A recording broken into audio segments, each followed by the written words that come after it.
In this tutorial, I'll show you how to edit draw.io diagrams in Confluence. Start by opening Confluence and navigating to the page that contains the draw.io diagram you want to edit.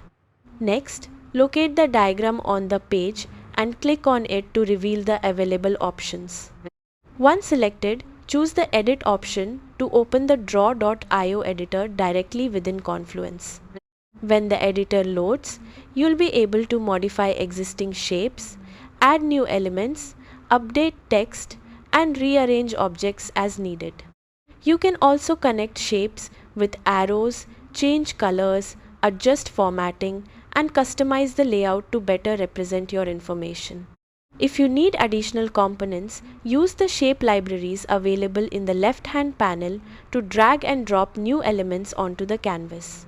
After making your changes, review the diagram to ensure everything looks correct and accurately reflects the information you want to present. When you are satisfied with the updates, click Save to store the changes and return to your Confluence page. The updated diagram will automatically appear on the page, making it easy for your team to view the latest version. And that's it! You've successfully edited a draw.io diagram in Confluence.